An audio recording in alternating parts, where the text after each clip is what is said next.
The Return of Sherlock Holmes by Sir Arthur Conan Doyle. Adventure 10. The Adventure of the Golden Pince-Nez. When I look at the three massive manuscript volumes which contain our work for the year 1894, I confess that it is very difficult for me, out of such a wealth of material, to select the cases which are most interesting in themselves, and at the same time most conducive to a display of those peculiar powers for which my friend was famous.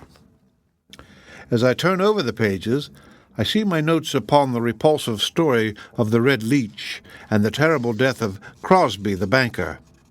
Here also I find an account of the Attleton tragedy and the singular contents of the ancient British barrow. The famous Smith-Mortimer succession case comes also within this period, and so does the tracking and arrest of Furet, the boulevard assassin, an exploit which won for Holmes an autographed letter of thanks from the French president and the Order of the Legion of Honor.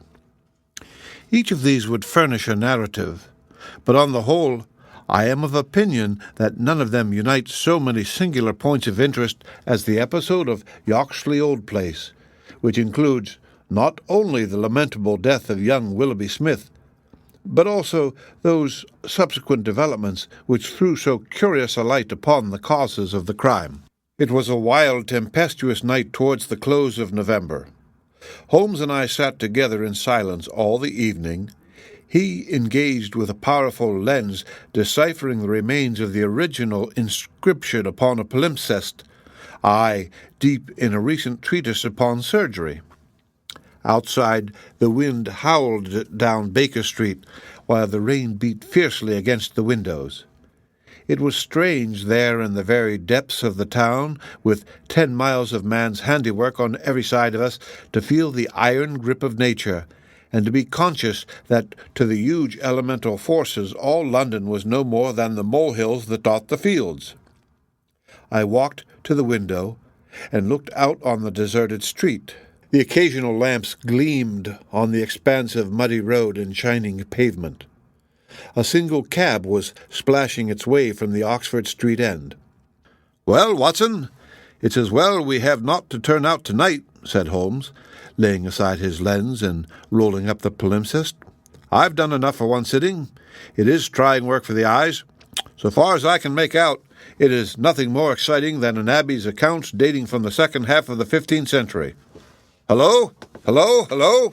What's this?" Amid the droning of the wind, there had come the stamping of a horse's hoofs and the long grind of a wheel as it rasped against the curb. The cab, which I had seen, had pulled up at our door. "What can he want?" I ejaculated as a man stepped out of it. "Want? He wants us, and we, my poor Watson, want overcoats and cravats and galoshes and every aid that man ever invited to fight the weather. Wait a bit, though. There's the cab off again. There's hope yet. He'd have kept it if he had wanted us to come. Run down, my dear fellow, and open the door, for all virtuous folk have long been in bed." When the light of the hall fell upon our midnight visitor, I had no difficulty in recognizing him. It was young Stanley Hopkins, a promising detective in whose career Holmes had several times shown a very practical interest. "Is he in?" he asked eagerly. "Come up, my dear sir," said Holmes' voice from above. "I hope you have no designs upon us on such a night as this." The detective mounted the stairs, and our lamp gleamed upon his shining waterproof. I helped him out of it while Holmes knocked a blaze out of the logs in the grate. "Now, my dear Hopkins, draw up and warm your toes," said he. "Here's a cigar, and the doctor has a prescription containing hot water and a lemon, which is good medicine on a night like this. It must be something important which has brought you out in such a gale." "It is indeed, Mr. Holmes. I've had a bustling afternoon, I promise you. Did you see anything of the Yoxley case in the latest editions?" "I've seen nothing later than the 15th century today." "Well, it was only a paragraph, and all wrong at that, so if you have not missed anything. I haven't let the grass grow under my feet. It's down in Kent, 7 miles from Chatham and 3 from the railway line. I was wired for at 3:15, reached Yoxley Place at 5, conducted my investigation, was back at Charing Cross by the last train, and straight to you by cab. Which means, I suppose, that you are not quite clear about your case. It means that I can make neither head nor tail of it. So far as I can see, it is just as tangled a business as ever I handled, and yet at first it seemed so simple that one couldn't go wrong. There's no motive, Mr. Holmes. That's what bothers me. I can't put my hand on a motive. Is a man dead? There's no denying that, but so far as I can see, no reason on earth why anyone should wish him harm. Holmes lit his cigar and leaned back in his chair. "Let us hear about it," said he. "I've got my facts pretty clear," said Stanley Hopkins. "All I want now is to know what they all mean. The story, so far as I can make out, is like this. Some years ago, this country house, Yoxley Old Place, was taken by an elderly man who gave the name of Professor Coram. He was an invalid, keeping his bed half the time and the other half hobbling round the house with a stick or being pushed about the grounds by the gardener in a bath chair. He was well liked by the few neighbours who called upon him, and he has the reputation down there of being a very learned man. His household used to consist of an elderly housekeeper, Mrs. Marker, and of a maid, Susan Tarleton.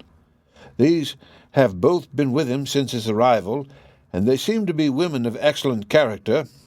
The professor is writing a learned book, and he found it necessary about a year ago to engage a secretary.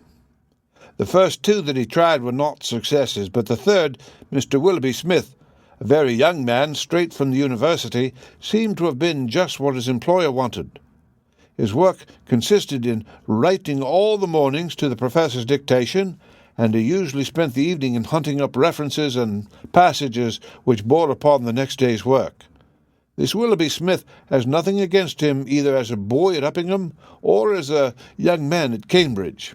I've seen his testimonials, and from the first he was a decent, quiet, hard-working fellow with no weak spot in him at all. And yet this is the lad who has met his death this morning in the professor's study under circumstances which can point only to murder." The wind howled and screamed at the windows. Holmes and I drew closer to the fire while the young inspector slowly and point by point developed his singular narrative. "If you were to search all England," said he, "I don't suppose you could find a household more self-contained or free from outside influences. Whole weeks would pass and not a one of them go past the garden gate. The professor was buried in his work and existed for nothing else. Young Smith knew nobody in the neighbourhood and lived very much as his employer did. The two women had nothing to take them from the house. Mortimer the gardener, who wheels the bath chair, is an army pensioner, an old Crimean man of excellent character. He does not live in the house, but in a 3-roomed cottage at the end of the garden. These are the only people that you will find within the grounds at Yoxley Old Place. At the same time, the gate of the garden is 100 yards from the main London to Chatham Road. It opens with a latch, and there is nothing to prevent anyone from walking in. Now I will give you the evidence of Susan Tarleton, who's the only person who can say anything positive about the matter. It was in the forenoon between 11 and 12. She was engaged at the moment in hanging some curtains in the upstairs front bedroom. Professor Coram was still in bed, for when the weather is bad he seldom rises before midday. The housekeeper was busied with some work in the back of the house. Willoughby Smith had been in his bedroom, which he uses as a sitting room, but the maid heard him at that moment pass along the passage and descend to the study immediately below her. She did not see him, but she says that she could not be mistaken in his quick, firm tread. She did not hear the study door close, but a minute or so later there was a dreadful cry in the room below. It was a wild, hoarse scream, so strange and unnatural that it might have come from either a man or woman. At the same instant there was a heavy thud which shook the house, and then all was silence. The maid stood petrified for a moment, and then, recovering her courage, she ran downstairs. The study door was shut, and she opened it. Inside, young Mr. Willoughby Smith was stretched upon the floor. At first she could see no injury, but as she tried to raise him she saw that blood was pouring from the underside of his neck. It was pierced by a very small but very deep wound which had divided the carotid artery. The instrument with which the injury had been inflicted lay upon the carpet beside him. It was one of those small sealing-wax knives to be found on old-fashioned writing tables, with an ivory handle and a stiff blade. It was part of the fittings of the professor's own desk. At first the maid thought that young Smith was already dead, but on pouring some water from the carafe over his forehead, he opened his eyes for an instant. "The professor," he murmured. "It was she." The maid is prepared to swear that those were the exact words. He tried desperately to say something else, and he held his right hand up in the air. Then he fell backward, dead. In the meantime, the housekeeper had also arrived upon the scene, but she was just too late to catch the young man's dying words. Leaving Susan with the body, she hurried to the professor's room. He was sitting up in bed, horribly agitated, for he had heard enough to convince him that something terrible had occurred. Mrs. Marker is prepared to swear that the professor was still in his night-clothes, and indeed it was impossible for him to dress without the help of Mortimer, whose orders were to come at 12 o'clock. The professor declares that he heard the distant cry, but that he knows nothing more. He can give no explanation of the young man's last words. The professor, it was she, but imagines that they were the outcome of delirium. He believes that Willoughby Smith had not an enemy in the world, and can give no reason for the crime. His first action was to send Mortimer the gardener for the local police. A little later, the chief constable sent for me. Nothing was moved before I got there, and strict orders were given that no one should walk upon the paths leading to the house. It was a splendid chance of putting your theories into practice, Mr. Sherlock Holmes. There was really nothing wanting. "Except Mr. Sherlock Holmes," said my companion, with a somewhat bitter smile. "Well, let us hear about it. What sort of job did you make of it?" "I must ask you first, Mr. Holmes, to glance at this rough plan, which will give you a general idea of the position of the professor's study and at the various points of the case. It will help you in following my investigation." He unfolded the rough chart, and he laid it across Holmes' knee. I rose, and, standing behind Holmes, I studied it over his shoulder. "It is very rough, of course, and it only deals with the points which seem to be essential. All the rest you will see later for yourself. Now, first of all, presuming that the assassin entered the house, how did she or he come in? Undoubtedly by the garden path and the back door, from which there is direct access to the study. Any other way would have been exceedingly complicated. The escape must have also been made along that line, for of the other two exits from the room, one was blocked by Susan as she ran downstairs, and the other leads straight to the professor's bedroom. I therefore directed my attention at once to the garden path, which was saturated with recent rain, and would certainly show any footmarks. My examination showed me that I was dealing with a cautious and expert criminal. No footmarks were to be found on the path. There could be no question, however, that someone had passed along the grass border which lines the path, and that he had done so in order to avoid leaving a track. I could not find anything in the nature of a distinct impression, but the grass was trodden down, and someone had undoubtedly passed. It could only have been the murderer, since neither the gardener nor anyone else had been there that morning, and the rain had only begun during the night. "One moment," said Holmes. "Where does this path lead to?" "To the road." "How long is it?" 100 yards or so. At the point where the path passes through the gate, you could surely pick up the tracks."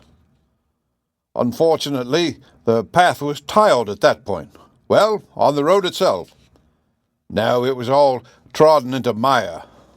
"Tut, tut. Well, then, these tracks upon the grass, were they coming or going?" "It was impossible to say. There was never any outline." A large foot or a small? You could not distinguish. Holmes gave an ejaculation of impatience. It has been pouring rain and blowing a hurricane ever since, said he. It will be harder to read now than that palimpsest. Well, it can't be helped. What did you do, Hopkins, after you had made certain that you had made certain of nothing? I think I made certain of a good deal, Mr. Holmes. I knew that someone had entered the house cautiously from without. I next examined the corridor. It is lined with coconut matting and had taken no impression of any kind. This brought me into the study itself. It is a scantily furnished room. The main article is a large writing desk with a fixed bureau. This bureau consists of a double column of drawers with a central small cupboard between them. The drawers were open, the cupboard locked. The drawers, it seems, were always open, and nothing of value was kept in them. There were some papers of importance in the cupboard, but there were no signs that this had been tampered with, and the professor assures me that nothing was missing. It is certain that no robbery has been committed. I come now to the body of the young man. It was found near the bureau and just to the left of it, as marked upon that chart. The stab was on the right side of the neck, and from behind forward, so that it is almost impossible that it could have been self-inflicted. Unless he fell upon the knife, said Holmes. Exactly. The idea crossed my mind, but we found the knife some feet away from the body, so that seems impossible. Then, of course, there are the man's own dying words, and finally, there was this very important piece of evidence which was found clasped in the dead man's right hand. From his pocket, Stanley Hopkins drew a small paper packet. He unfolded it and disclosed a golden pince-nez with 2 broken ends of black silk cord dangling from the end of it. Willoughby Smith had excellent sight, he added. There can be no question that this was snatched from the face or the person of the assassin. Sherlock Holmes took the glasses into his hand and examined them with the utmost attention and interest. He held them on his nose, endeavoring to read through them, went to the window and stared up the street with them, looked at them most minutely in the full light of the lamp, and finally, with a chuckle, seated himself at the table and wrote a few lines upon a sheet of paper which he tossed across to Stanley Hopkins. "That's the best I can do for you," said he. "It may prove to be of some use." The astonished detective read the note aloud. It ran as follows. Wanted. A woman of good address, attired like a lady. She has a remarkably thick nose, with eyes which are set close upon either side of it. She has a puckered forehead, a peering expression, and probably rounded shoulders. There are indications that she has had recourse to an optician at least twice during the last few months. As her glasses are of remarkable strength, and as opticians are not very numerous, there should be no difficulty in tracing her. Holmes smiled at the astonishment of Hopkins, which must have been reflected upon my features. "Surely my deductions are simplicity itself," said he. "It would be difficult to name any articles which afford a finer field for inference than a pair of glasses, especially so remarkable a pair as these. That they belong to a woman I infer from their delicacy, and also, of course, from the last words of the dying man. As to her being a person of refinement and well-dressed, they are, as you perceive, handsomely mounted in solid gold, and it is inconceivable that anyone who wore such glasses could be slatternly in other respects. You will find that the clips are too wide for your nose, showing that the woman's nose was very broad at the base. This sort of nose is usually a short and coarse one, but there are a sufficient number of exceptions to prevent me from being dogmatic or from insisting upon this point in my description. My own face is a narrow one, and yet I find that I cannot get my eyes into the center or near the center of these glasses. Therefore, the lady's eyes are set very near to the sides of the nose. You will perceive, Watson, that the glasses are concave and of unusual strength. A lady whose vision has been so extremely contracted all her life is sure to have the physical characteristics of such vision, which are seen in the forehead, the eyelids, and the shoulders. "Yes," I said, "I can follow each of your arguments. I confess, however, that I am unable to understand how you arrive at the double visit to the optician." Holmes took the glasses in his hand. "You will perceive," he said, that the clips are lined with tiny bands of cork to soften the pressure upon the nose. One of these is discolored and worn to some slight extent, but the other is new. Evidently, one has fallen off and been replaced. I should judge that the older of them has not been there more than a few months. They exactly correspond, so I gather that the lady went back to the same establishment for the second." "By George! It's marvellous!" cried Hopkins, in an ecstasy of admiration. "To think that I had all that evidence in me hand and never knew it. I had intended, however, to go to the round of London opticians." "Of course you would. Meanwhile, have you anything more to tell us about the case?" "Nothing, Mr. Holmes. I think that you know as much as I do now, probably more. We've had inquiries made as to any stranger seen on the country roads or at the railway station. We have heard of none. What beats me is the utter want of all object in the crime. Not a ghost of a motive can anyone suggest." "Ah, there I am not in a position to help you, but I suppose you want us to come out tomorrow." "If it is not asking too much, Mr. Holmes. There's a train from Charing Cross to Chatham at 6 in the morning, and we should be at Yoxley Old Place between 8 and 9. "Then we shall take it. Your case has certainly some features of great interest, and I shall be delighted to look into it. Well, it's nearly 1, and we had best get a few hours' sleep. I dare say you can manage all right on the sofa in front of the fire. I'll light my spirit lamp and give you a cup of coffee before we start." The gale had blown itself out the next day, but it was a bitter morning when we started upon our journey. We saw the cold river sun rise over the dreary marshes of the Thames and the long, sullen reaches of the river which I shall ever associate with our pursuit of the Andaman Islander in the earlier days of our career. After a long and weary journey, we alighted at a small station some miles from Chatham. While a horse was being put into a trap at the local inn, we snatched a hurried breakfast, and so we were all ready for business when we at last arrived at Yoxley Old Place. A constable met us at the garden gate. "Well, Wilson, any news?" "No, sir, nothing." "No reports of any stranger seen?" "No, sir. Down at the station they are certain that no stranger either came or went yesterday." "Have you had inquiries made at inns and lodgings?" "Yes, sir. There is no one that we cannot account for." "Well, it's only a reasonable walk to Chatham. Anyone might stay there or take a train without being observed. This is the garden path of which I spoke, Mr. Holmes. I'll pledge my word there was no mark on it yesterday." "On which side were the marks on the grass?" "This side, sir. This narrow margin of grass between the path and the flower bed. I can't see the traces now, but they were clear to me then." Yes, someone has passed along," said Holmes, stooping over the grass border. "Our lady must have picked her steps carefully, must she not, since on the one side she would leave a track on the path, and on the other an even clearer one on the soft bed." "Yes, sir, she must have been a cool hand." I saw an intent look pass over Holmes' face. "You say that she must have come back this way?" "Yes, sir. There is no other. On this strip of grass?" "Certainly, Mr. Holmes." "Humph. It was a very remarkable performance, very remarkable. Well, I think we have exhausted the path. Let us go further. This garden door is usually kept open, I suppose? Then the visitor had nothing to do but to walk in. The idea of murder was not in her mind, or she would have provided herself with some sort of weapon instead of having to pick this knife off the writing table. She advanced along this corridor, leaving no traces upon the coconut matting. Then she found herself in this study. How long was she there? We have no means of judging." Not more than a few minutes, sir. Oh, I forgot to tell you that Mrs. Marker, the housekeeper, had been in there tidying not very long before. About a quarter of an hour, she says." "Well, that gives us a limit. Our lady enters this room, and what does she do? She goes over to the writing table. What for? Not for anything in the drawers. If there had been anything worth her taking, it would surely have been locked up.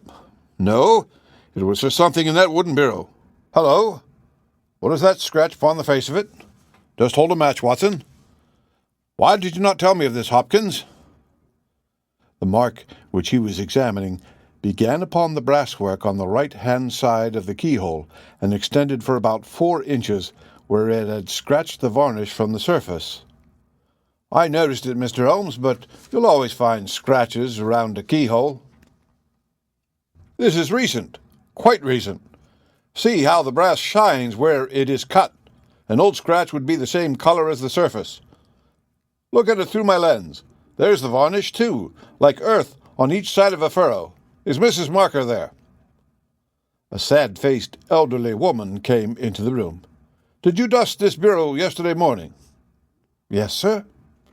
"Did you notice this scratch?" "No, sir, I did not." "I am sure you did not, for a duster would have swept away these shreds of varnish. Who has the key of this bureau?" "Why, the professor keeps it on his watch chain." "Is it a simple key?" "No, sir. It is a Chubb's key." "Very good. Mrs. Marker, you can go. Now we are making a little progress. Our lady enters the room, advances to the bureau, and either opens it or tries to do so. While she is thus engaged, young Willoughby Smith enters the room. In her hurry to withdraw the key, she makes this scratch upon the door. He seizes her, and she, snatching up the nearest object, which happens to be this knife, strikes at him in order to make him let go his hold. The blow is a fatal one. He falls, and she escapes, either with or without the object for which she has come. Is Susan the maid there? Could anyone have got away through that door after the time that you heard the cry, Susan?" "Oh, no, sir. It is impossible. Before I got down the stair, I'd have seen anyone in the passage. Besides, the door never opened, for I would have heard it." "That settles this exit. Then no doubt the lady went out the way she came. I understand that this other passage leads only to the professor's room. There is no exit that way?" "No, sir." "We shall go down it and make the acquaintance of the professor. Hello, Hopkins. This is very important indeed. The professor's corridor is also lined with coconut matting." "Well, sir, what of that?" "Don't you see any bearing upon the case? Well, I don't insist it. No doubt I am wrong, and yet it seems to me suggestive. Come with me and introduce me." We passed down the passage, which was of the same length as that which led to the garden. At the end was a short flight of steps ending in a door. Our guide knocked and then ushered us into the professor's bedroom. It was a very large chamber lined with innumerable volumes which had overflowed from the shelves and lay in piles in the corners or were stacked all round at the base of the cases. The bed was in the center of the room, and in it, propped up with pillows, was the owner of the house. I have seldom seen a more remarkable-looking person. It was a gaunt, aquiline face which was turned towards us, with piercing dark eyes which lurked in deep hollows under overhung and tufted brows. His hair and beard were white, save that the latter was curiously stained with yellow around his mouth. A cigarette glowed amid the tangle of white hair, and the air of the room was fetid with stale tobacco smoke. As he held out his hand to Holmes, I perceived that it also was stained yellow with nicotine. "A smoker, Mr. Holmes?" said he, speaking well-chosen English with a curious little mincing accent. "Pray, take a cigarette. And you, sir, I can recommend them, for I have them especially prepared by Aeonides of Alexandria. He sends me 1,000 at a time, and I grieve to say that I have to arrange for a fresh supply every fortnight. Bad, sir, very bad, but an old man has few pleasures. Tobacco and my work, that is all that is left to me." Holmes had lit a cigarette and was shooting little darting glances all over the room.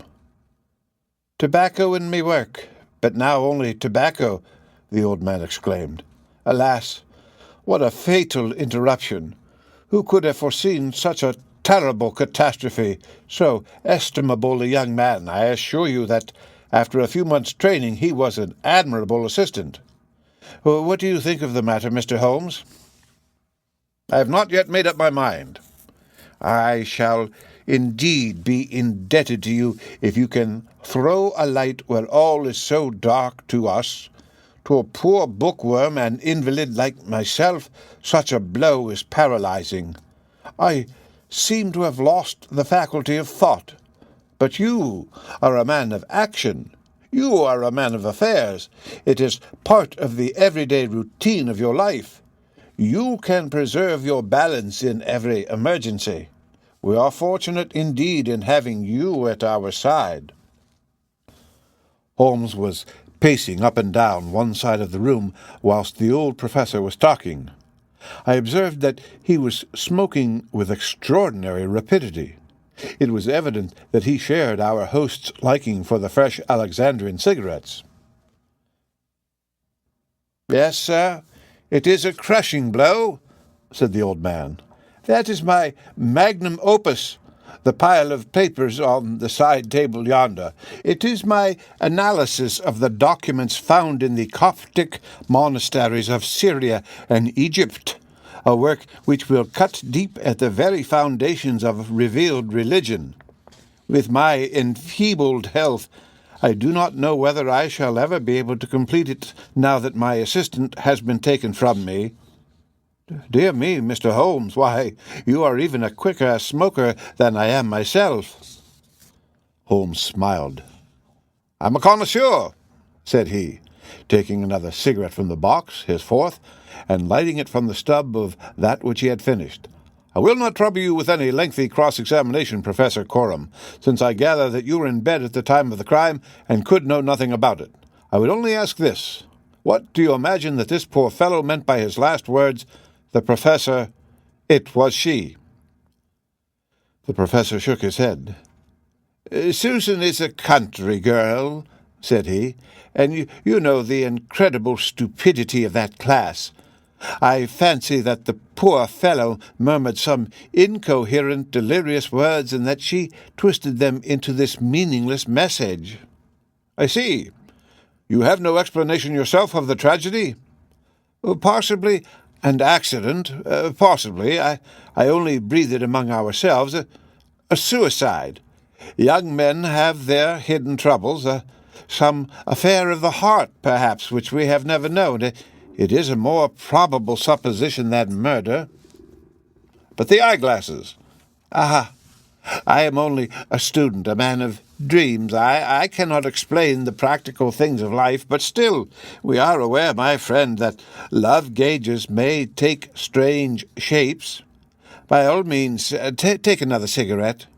It is a pleasure to see anyone appreciate them so. A fan, a glove, glasses, who knows what article may be carried as a token or treasured when a man puts an end to his life. This gentleman speaks of footsteps in the grass, but, after all, it is easy to be mistaken on such a point. As to the knife, it might well be thrown far from the unfortunate man as he fell. It is possible that I speak as a child, but to me it seems that Willoughby Smith has met his fate by his own hand." Holmes seemed struck by the theory thus put forward, and he continued to walk up and down for some time, lost in thought and consuming cigarette after cigarette. "Tell me, Professor Coram," he said at last, "what is in that cupboard in the bureau?" Nothing that would help a thief. Family papers, letters from my poor wife, diplomas of universities which have done me honour. Here is the key. You can look for yourself." Holmes picked up the key and looked at it for an instant. Then he handed it back. "No, I hardly think that it would help me," said he. "I should prefer to go quietly down to your garden and turn the whole matter over in my head. There is something to be said for the theory of suicide which you have put forward. We must apologize for having intruded upon you, Professor Coram, and I promise that we won't disturb you until after lunch. At 2 o'clock we will come again and report to you anything which may have happened in the interval." Holmes was curiously distrait, and we walked up and down the garden path for some time in silence. "Have you a clue?" I asked at last. "It depends upon those cigarettes that I smoked," said he. "It is possible that I am utterly mistaken. The cigarettes will show me." "My dear Holmes," I exclaimed, "how on earth—" Well, well, you may see for yourself. If not, there's no harm done.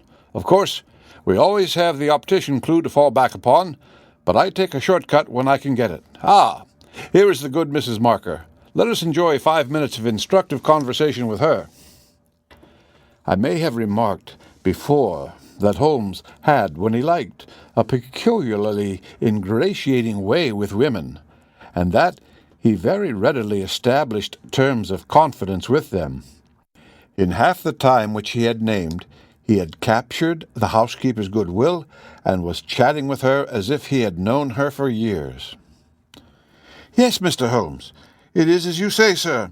He does smoke something terrible, all day and sometimes all night, sir. I've seen that room of a morning. Well, sir, you'd have thought it was the London fog. Poor young Mr. Smith. He was a smoker also, but not as bad as the professor. His health, well, I don't know that it's better nor worse for the smoking." "Ah," said Holmes, "but it kills the appetite." "Well, I don't know about that, sir." "I suppose the professor eats hardly anything?" "Well, he is variable, I'll say that for him." "I'll wager he took no breakfast this morning, and won't face his lunch after all the cigarettes I saw him consume." "Well, you're out there, sir, as it happens, for he ate a remarkable big breakfast this morning. I don't know when I've known him make a better one, and he's ordered a good dish of cutlets for his lunch.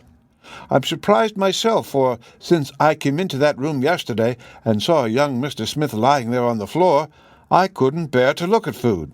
Well, it takes all sorts to make a world, and the professor hasn't let it take his appetite away." We loitered the morning away in the garden. Stanley Hopkins had gone down to the village to look into some rumors of a strange woman who had been seen by some children on the Chatham Road the previous morning. As to my friend, all his usual energy seemed to have deserted him. I had never known him handle a case in such a half-hearted fashion. Even the news brought back by Hopkins that he had found the children and that they had undoubtedly seen a woman exactly corresponding with Holmes's description and wearing either spectacles or eyeglasses failed to rouse any sign of keen interest. He was more attentive when Susan, who waited upon us at lunch, volunteered the information that she believed Mr. Smith had been out for a walk yesterday morning, and that he had only returned half an hour before the tragedy occurred. I could not myself see the bearing of this incident, but I clearly perceived that Holmes was weaving it into the general scheme which he had formed in his brain. Suddenly he sprang from his chair and glanced at his watch. "2 o'clock, gentlemen," said he. "We must go up and have it out with our friend the professor." The old man had just finished his lunch, and certainly his empty dish bore evidence to the good appetite with which his housekeeper had credited him. He was indeed a weird figure as he turned his white mane and his glowing eyes toward us. The eternal cigarette smouldered in his mouth. He had been dressed and was seated in an armchair by the fire. "Well, Mr. Holmes, have you solved this mystery yet?" He shoved the large tin of cigarettes which stood on a table beside him towards my companion. Holmes stretched out his hand at the same moment, and between them they tipped the box over the edge. For a minute or two we were all on our knees retrieving stray cigarettes from impossible places. When we rose again, I observed that Holmes's eyes were shining and his cheeks tinged with color. Only at a crisis have I seen those battle signals flying. "Yes," said he, "I have solved it." Stanley Hopkins and I stared in amazement. Something like a sneer quivered over the gaunt features of the old professor. "Indeed. In the garden?" "No, here." "Here? When?" "This instant." "You are surely joking, Mr. Sherlock Holmes. You compel me to tell you that this is too serious a matter to be treated in such a fashion." "I have forged and tested every link of my chain, Professor Coram, and I am sure that it is sound. What your motives are, or what exact part you play in this strange business, I am not yet able to say. In a few minutes I shall probably hear it from your own lips. Meanwhile, I will reconstruct what is past for your benefit, so that you may know the information which I still require. A lady yesterday entered your study. She came with the intention of possessing herself of certain documents which were in your bureau. She had a key of her own. I have had an opportunity of examining yours, and I do not find that slight discoloration which the scratch made upon the varnish would have produced. You are not an accessory, therefore, and she came, so far as I can read the evidence, without your knowledge to rob you." The professor blew a cloud from his lips. "This is most interesting and instructive," said he. "Have you no more to add? Surely, having traced this lady so far, you can also say what has become of her." "I will endeavor to do so. In the first place, she was seized by your secretary and stabbed him in order to escape. This catastrophe I am inclined to regard as an unhappy accident, for I am convinced that the lady had no intention of inflicting so grievous an injury. An assassin does not come unarmed. Horrified by what she had done, she rushed wildly away from the scene of the tragedy. Unfortunately for her, she had lost her glasses in the scuffle, and as she was extremely short-sighted, she was really helpless without them. She ran down a corridor which she imagined to be that by which she had come. Both were lined with coconut matting, and it was only when it was too late that she understood that she had taken the wrong passage and that her retreat was cut off behind her. What was she to do? She could not go back. She could not maintain where she was. She must go on. She went on. She mounted a stair, pushed open a door, and found herself in your room." The old man sat with his mouth open, staring wildly at Holmes. Amazement and fear were stamped upon his expressive features. Now, with an effort, he shrugged his shoulders and burst into insincere laughter.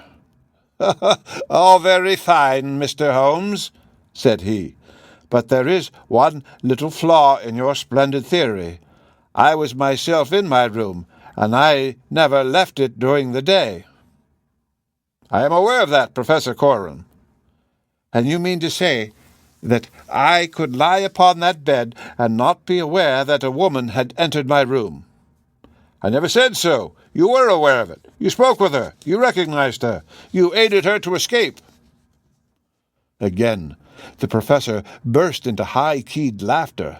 He had risen to his feet, and his eyes glowed like embers. "You are mad," he cried. "You are talking insanely. I helped her to escape. Where is she now?" "She is there," said Holmes, and he pointed to a high bookcase in the corner of the room. I saw the old man throw up his arms. A terrible convulsion passed over his grim face, and he fell back in his chair. At the same instant, the bookcase at which Holmes pointed swung round upon the hinge, and a woman rushed out into the room. "You are right," she cried in a strange, foreign voice. "You are right. I am here." She was brown with the dust, and draped with the cobwebs which had come from the walls of her hiding-place. Her face, too, was streaked with grime, and at the best she could never have been handsome, for she had the exact physical characteristics which Holmes had divined, with, in addition, a long and obstinate chin. What with her natural blindness, and what with the change from dark to light, she stood as one dazed, blinking about to see where and who we were. And yet, in spite of all these disadvantages, there was a certain nobility in the woman's bearing, a gallantry in the defiant chin and in the upraised head, which compelled something of respect and admiration. Stanley Hopkins had laid his hand upon her arm and claimed her as his prisoner, but she waved him aside gently, and yet with an overmastering dignity which compelled obedience. The old man lay back in his chair with a twitching face and stared at her with brooding eyes. "Yes, sir, I am your prisoner," she said. "From where I stood I could hear everything, and I know that you have learned the truth. I confess it all. It was I who killed the young man.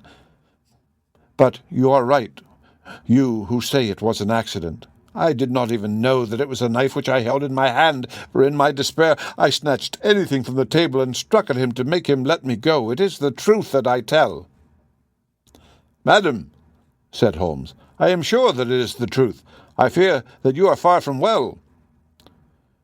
She had turned a dreadful colour, the more ghastly under the dark dust streaks upon her face. She seated herself on the side of the bed. Then she resumed.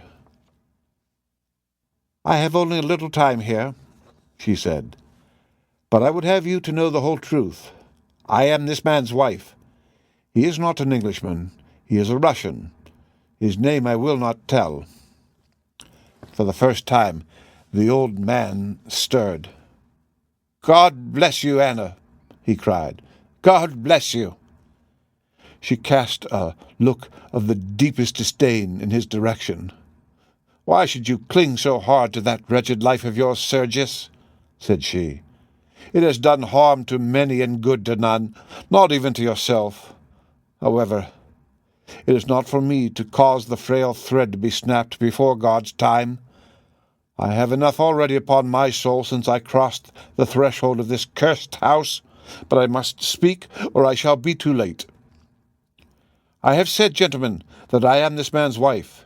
He was 50, and I a foolish girl of 20 when we married. It was in a city of Russia, a university.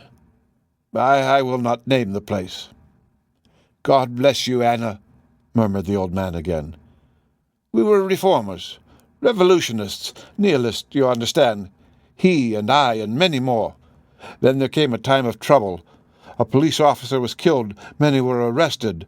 Evidence was wanted, and in order to save his own life and to earn a great reward, my husband betrayed his own wife and his companions. Yes, we were all arrested upon his confession. Some of us found our way to the gallows, and some to Siberia. I was among these last, but my term was not for life. My husband came to England with his ill-gotten gains, and has lived in a quiet ever since, knowing well that if the Brotherhood knew where he was, not a week would pass before justice would be done." The old man reached out a trembling hand and helped himself to a cigarette. "I am in your hands, Anna," said he. "You were always good to me." "I have not yet told you the height of his villainy," said she. "Among our comrades of the order there was one who was the friend of my heart. He was noble, unselfish, loving, all that my husband was not. He hated violence. We were all guilty, if that is guilt, but he was not. He wrote forever dissuading us from such a course. These letters would have saved him. So would my diary, which from day to day I had entered both my feelings towards him and the view which each of us had taken. My husband found and kept both diary and letters. He hid them, and he tried hard to swear away the young man's life. In this he failed, but Alexis was sent a convict to Siberia, where now, at this very moment, he works in a salt mine. Think of that, you villain! You villain! Now, at this very moment, Alexis, a man whose name you are not worthy to speak, works and lives like a slave, and yet I have your life in my hands, and I have let you go." "You were always a noble woman, Anna," said the old man, puffing at a cigarette. She had risen, but she fell back again with a little cry of pain. "I must finish," she said. "When my term was over, I set myself to get the diary and letters which, if sent to the Russian government, would procure my friend's release. I knew that he still had the diary, for when I was in Siberia I had a letter from him once reproaching me and quoting some passages from its pages. Yet I was sure that with his revengeful nature he would never give it to me of his own free will. I must get it for myself. With this object I engaged an agent from a private detective firm who entered my husband's house as secretary. It was your second secretary, Sergius, the one who left you so hurriedly. He found that papers were kept in the cupboard, and he got an impression of the key. He would go no farther. He furnished me with a plan of the house, and he told me that in the forenoon the study was always empty, as the secretary was employed up here. So at last I took my courage in both hands, and I came down to get the papers for myself. I succeeded, but at what a cost! I had just taken the papers and was locking the cupboard when the young man seized me. I had seen him already that morning. He had met me in the road, and I had asked him to tell me where Professor Coram lived, not knowing that he was in his employ. "Exactly," "Exactly," said Holmes. "The secretary came back and told his employer of the woman he had met. Then, in his last breath, he tried to send a message that it was she, the she whom he had just discussed with him." "You must let me speak," said the woman, in an imperative voice, and her face contracted as if in pain. "When he had fallen, I rushed from the room, chose the wrong door, and found myself in my husband's room. He spoke of giving me up. I showed him that if he did so, his life was in my hands. If he gave me to the law, I would give him to the brotherhood. It was not that I wished to live for my own sake, but it was that I desired to accomplish my purpose. He knew that I would do what I did, that his own fate was involved in mine. For that reason, for no other, he shielded me. He thrust me into that dark hiding place, a relic of old days known only to himself. He took his meals in his own room, and so was able to give me part of his food. It was agreed that when the police left the house, I should slip away by night and come back no more. But in some way you have read our plans." She tore from the bosom of her dress a small packet.